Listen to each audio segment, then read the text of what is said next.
This is Dan Bolen, and I'm the host of the program, the podcast, The Courage to Be Courageous. And I'd like to welcome all of my listeners today.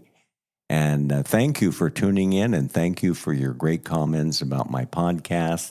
And I'm continuing to look for new stories to be an integral part of my podcast. I want to mention to you that my email now is fixed on my website. So if you go to my email and you just put contact me, you put your name, your number, your telephone number, and then a note of why you contacted me. And then I will get back to you immediately. So that's been down for quite some time. So I've been giving people my email address, which is danbolen@cox.net. But now it's up and running. And I want to be very inclusive to those of you that may be struggling with things and you want to talk personally about those. I will keep it totally confidential. If I can just be a listening ear for you, I would love to be there for you for that as well. So be sure to contact me. Put it on my website to contact me, and I will get back with you very quickly there as well. And for those of you that would like to contact me, and in the notes, tell me what types of things that you want to see in this podcast that I will be doing. I'll be doing a number of them for 2024, and I want it to be inclusive and to be able to do subjects that you're interested in and that you would like to see on my podcast as well. And if you have an interest in being on my podcast, I'd like to encourage you to be on my podcast as well. And we can talk about that. When you do contact me through my email, I will then give you my cell number and we can talk to you personally as well. So I wanted to mention that to you as well, too. Well, we're going to have an interesting discussion today. There are some things that I think are powerful that I'm going to talk about personally today, and also share some things. When I wrote my book, The Courage to Be Courageous, it came out in 2022, which gets, as you know, great reviews on Amazon for those of you that have read it. In that, my co-author, Landon Napoleon, suggested I get a Kirkus review. That's Kirkus. That's the number one agency in the world for rating books. It's very difficult to get a good review from them. But they did a review of my book, and they put it on. Part of it's on my podcast. You can read part of it. Then recently, they did an interview with me and put it on the Kirkus online. And for many of you, you may not be able to see it, but if you go to kirkus.com, you may be able to see the interview they did with me. But many of you may not be able to find it or see it. So I'm going to read I'm going to read the interview that was written by a lady, Chelsea, out of Brooklyn, New York, who gave me a great review and a great interview. And it's going to give, I think, an inspiration for some of you to read my memoir if you have not. As I'd mentioned in the past, all the proceeds of my book go to support 3 LGBTQ organizations, the Trevor Project, Sage International, and Outright International. So hopefully all the proceeds go to them. So when you buy the memoir, I think you'll find it very powerful, intriguing, very vulnerable and honest, but it'll give you a lot of input and a lot of things that you can use courage in your life to overcome any fear you have. Any fear you have. We all have fear. We all have fear, but we have courage. And we want to really champion those that are using courage to overcome their pain as well, too. So I'm going to read this Kirkus review that was posted April 8th on the 2024 on their digital podcast of Kirkus. I was also featured in their May issue of Kirkus, and also their May 15th issue of Kirkus there, where you can also order my book as well. Kirkus, as I mentioned, is number one in the world for rating books. Most of the libraries will read Kirkus. They're able to order my book through most of the libraries there. They may not have it in stock, but if you ask for them, Dan Bolen, The Courage to Be Courageous, they should be able to order that for you as well.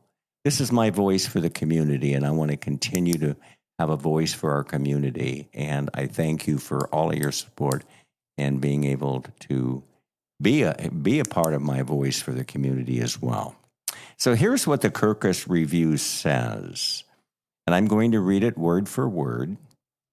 It said, when Dan Bolen set out to write his memoir, The Courage to Be Courageous, he had plenty of compelling material. As a young college dropout, he talked his way into a job at the employment agency, snelling, and almost immediately shot up in the ranks and became a millionaire. He went on to establish his own employment agency, another compelling germ for a potential memoir that could describe the decades he spent working hard and achieving brilliant financial success. But Dan Bolen did not want to write about making money or about his business ventures or any of his many achievements. Instead, he wanted to write about the part of himself that was a complete mess, his personal life. Faced with medical problems in his 70s, Bolen decided it was finally time to share his truth. I piled up all the external markers: house, wife, family, church leader, and lifestyle. But I only begun finding my true success at age 70, a deeper and more important success rooted in transparency, and honesty, which finally led me to total peace. It's never too late. Except now, the mortality clock is ticking a bit more loudly, with the potential of major heart surgery looming. Money is great, no doubt, but now I realize I don't want to die with any secrets, including all the old family stuff I've been covering up all these years. I was fearful, hidden, and voiceless for 7 decades. I want my story to be heard. I'm actually excited about the specter of truth-telling because vulnerability also could bring peace. For the record, I'm equally terrified by the vulnerability this process engenders. Welcome to my world, a lifetime of rolling on the twin tracks of high energy and dark terror. Bolen's secret is sexuality. The Courage to Be Courageous is Bolen's story of repressing his identity as a gay man for decades until he was finally ready to face himself and share his story in the hope that it would help people struggling to be themselves. Kirkus Review calls the memoir an affectionately honest, even confessional life story, one marked by both keen intelligence and fearless self-criticism. Bolen, who now lives in Arizona, described much of his professional life as work addiction. How the Courage to Be Courageous came about, he says, was that I sold my business when I turned 70 years old and I had to face the demon of who I was. He had spent so many years burying himself in his work in order to hide his true self, that when he was finally ready to face himself, he had to grapple with issues ranging from his relationship with his father and his identity as a Jehovah's Witness to his own internalized homophobia. It was actually Dan's therapist who suggested that his life story made a pretty fascinating memoir and even introduced him to the writer Landon J. Napoleon, who is credited as Dan's co-author for The Courage to Be Courageous. At first, Bolen just wanted to write a memoir for cathartic reasons, with the intentions of giving the book only to his family members. But after a year and a half of working with Napoleon, Dan agreed to publish his story publicly. The response has been through the roof, he says. Encouraged by the positive feedback, Bolen realized how validating it was for others to relate to his struggle and his successes. He even started a podcast in order to talk more about coming out as gay later in life and learning to live authentically. Bolen says that the experience of sharing what it meant to be a private story with a wide audience has been overwhelmingly positive. He receives feedback from all kinds of people from all over the spectrum of sexuality who read The Courage to be Courageous and felt inspired to be true to themselves in whatever way was meaningful for them. My family will not respond to me, he says, but the responses from strangers made me realize the impact that my story had on people's lives.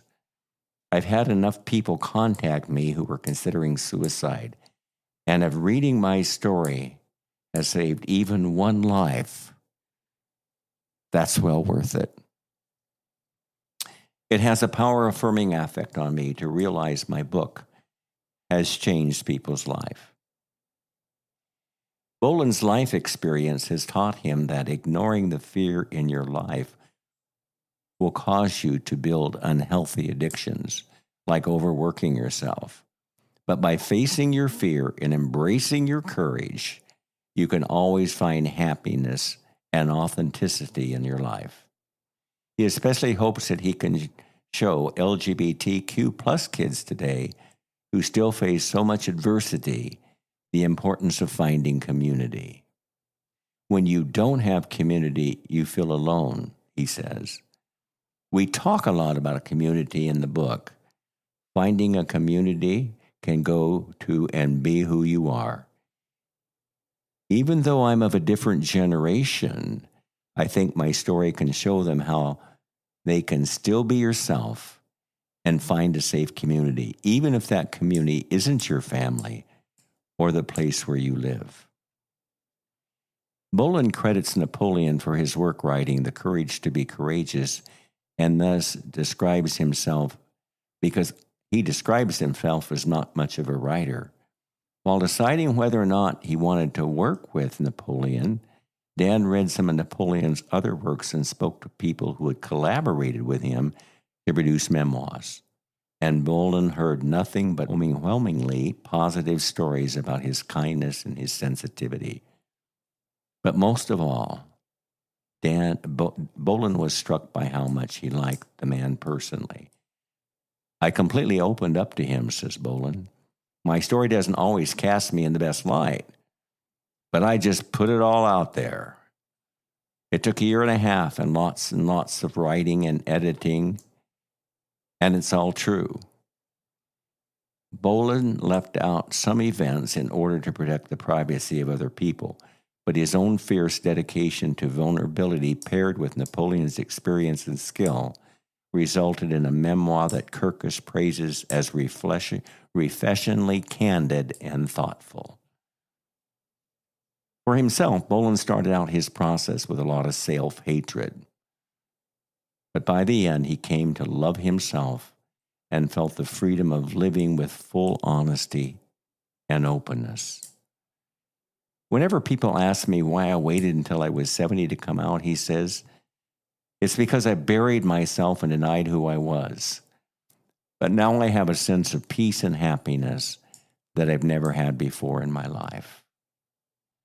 Bolen gets to follow his own advice as he continues to face his health issues and heart surgeries that initially sent him on his path of self-discovery and healing.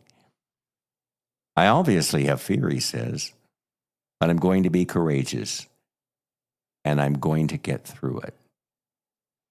While he doesn't have any concrete plans for another book as yet, Bolen does intend to make more of his podcast. My goal was not to become a professional author. It was to get the story out there and to build community, he says. My purpose is to use my story to give people the courage to overcome fear in their lives. You're the only one that defines who you really are. And Chelsea, I think, did a great job of representing our discussion, our interview that we did. And hopefully that will pique some interest of those that are listening who have not read the book to go and purchase it on Amazon. You can also read the reviews there. There's 69 of them, which are all 5-star rated. And it's not just for our community. It's also for the heterosexual allies. Allies have found it powerful in their own life as well, where they've had to be able to embrace their fear and use courage to get through it. So I appreciate the Kirkus Review.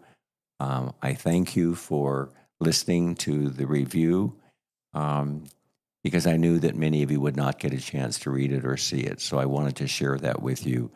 And it gives me power and gives me commitment to even continue doing more podcasts. As many of you know, I've already had this surgery. I had this surgery 2 months ago. It was a hell of a ride. If you want to check out my podcast with my partner, John Preston, we talk about what we went through in my open heart surgery. But my time is not up.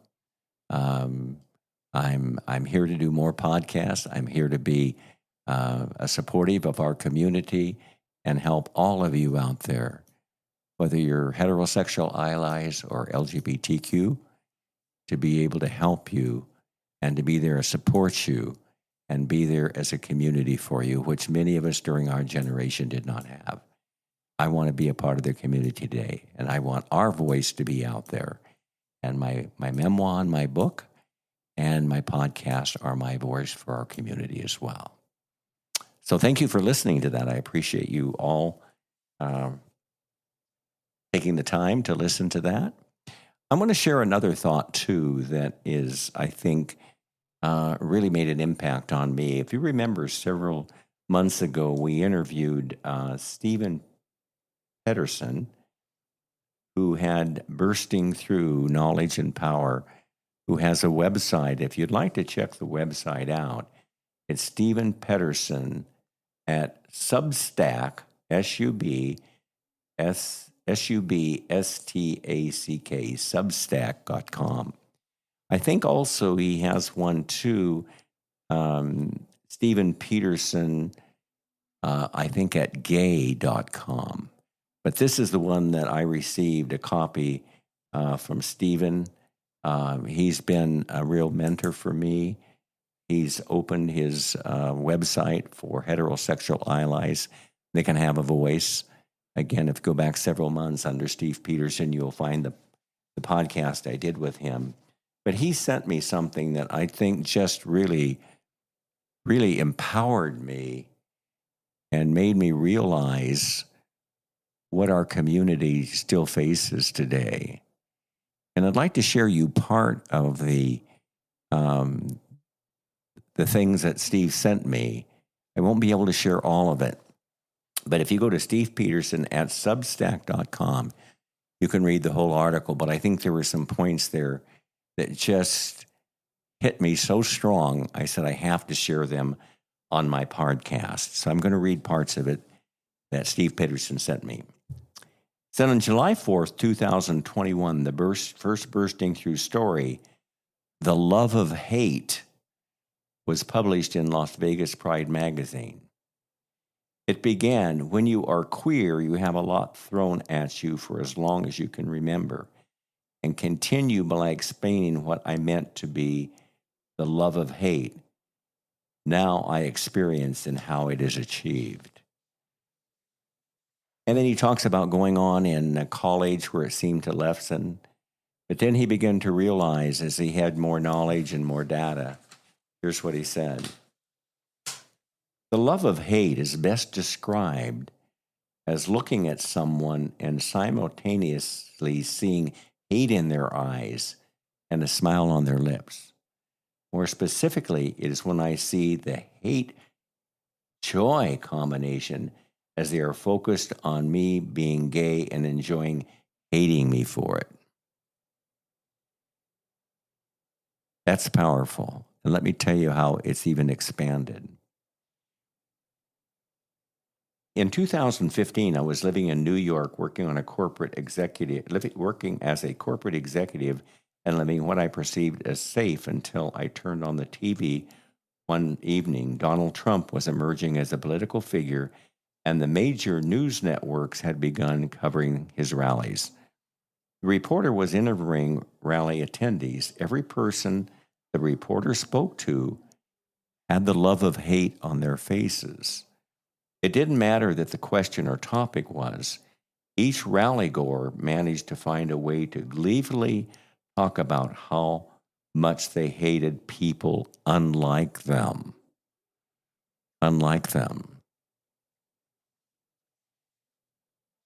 And then he goes further with this comment.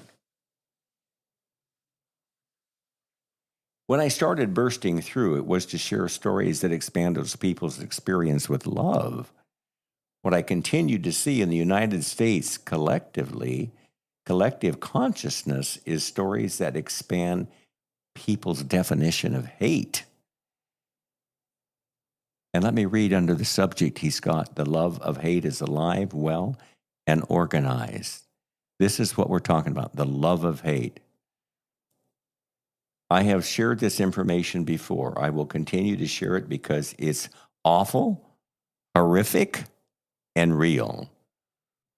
First point. Between 2022 and April 2023, ADL and GLAAD documented at least 356 anti-LGBTQ plus extremists and non-extremist incidents motivated by hate across America. 356. Point number 2. Incidents range from intimidating organizers and attendees at drag shows to bomb threats against hospitals that offer health care for LGBTQ plus people. These attacks are well orchestrated, executed, and listen to this, funded. The funds of anti-gay movement are overflowing. In 2016, 11 anti-groups reported taking in more than $87 million through donations, grants, and other non-cash contributions. And in the year 2020, these groups took in over $110 million, and their revenue continues to grow. This is what they're doing. They're taking in funds to promote hate. This is deplorable. This is inhuman. Third point. The anti-group groups have won significant battles at all levels.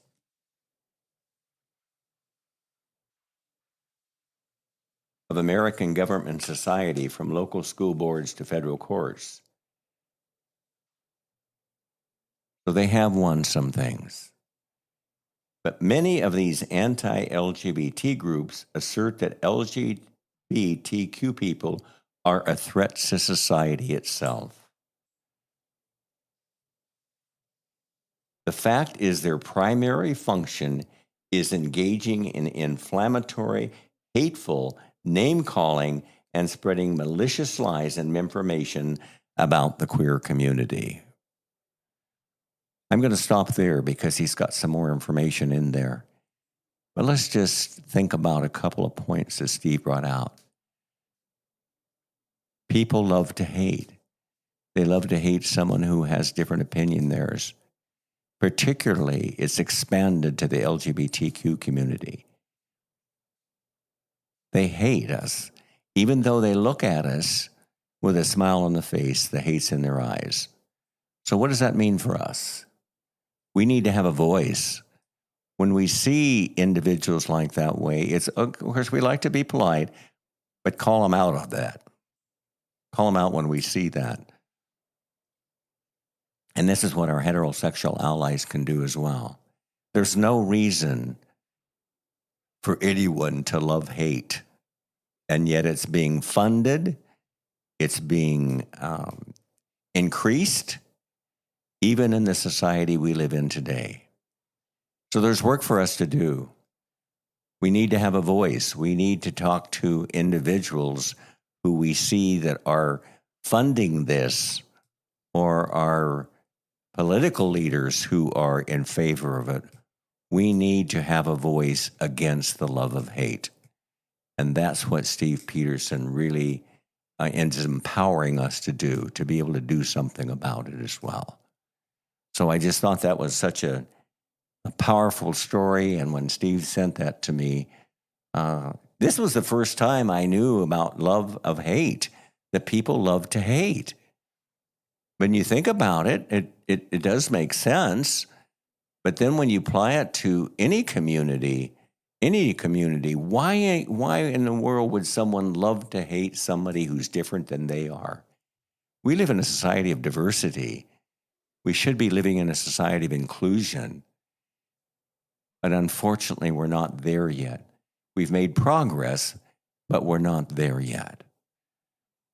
Thank you guys for listening to me today. I appreciate you listening to my Kirkus review, and also listening to my Steve Peterson's of People Love to Hate, and check it out on his podcast as well. I want to mention to all of you just a brief thought. The Daily Blast, which is a syndicated national show in the United States, a syndicated national television show, will be doing a brief podcast with me. Actually, I'll be part of their TV show on August the 18th. I met Sam, the producer in Telluride, about 2 years ago. She was so taken back by my book that she's always wanted to interview me, and she always feels that that book will help save other people's lives. So it's been 2 years later, and now Sam will be interviewing me with probably a panel of about 5 people. So all of you have the Daily Blast in your area, because it's all over the United States. It's a syndicated television show. I will be doing the podcast on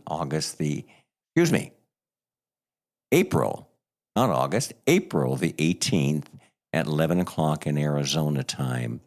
And I'm not sure. I talked to Sam today via text, and she said it will be a live show, but we're not sure if it'll be pre-recorded. I'll be meeting with the producer the end of this week and preparing it. It won't be a long podcast, but it will be an opportunity for me to have a voice for our community, and hopefully have people be able to connect with my memoir and connect with my podcast. They have a copy of my book. We'll be sharing that on the television show. And I want to thank Sam and her whole team at the Daily Blast for being able to invite me to be able to have a voice on their show. I am very humbled by that, and I thank Sam and her crew for being able to do that with me. Now, I'm not sure if it'll be on the 18th, but for those of you in your area, check out the Daily Blast. Here we have it in Arizona on NBC. It's on 2 o'clock here. I think in New York it's probably on somewhere 2 o'clock there too, but of course there's a 3-hour time difference. But check it out in your area. I've recorded the Daily Blast for the last 2 years. Some fascinating stories on that program. And I'm very privileged and humbled to be able to share a part of my story, a part of myself with them as well. Thank you all for being on my podcast today. Thank you for your support. Be sure to contact me on my contact button on my website, and I look forward to hearing back from you. And as I mentioned before, if you just want to have a listening ear, and my story can be a good listening ear for you, or you just want to talk, I have a willingness and support to be able to do that. So looking forward to hearing from you.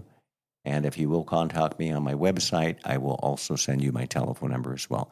Thank you, my friends, and you all have an incredible day as your authentic selves.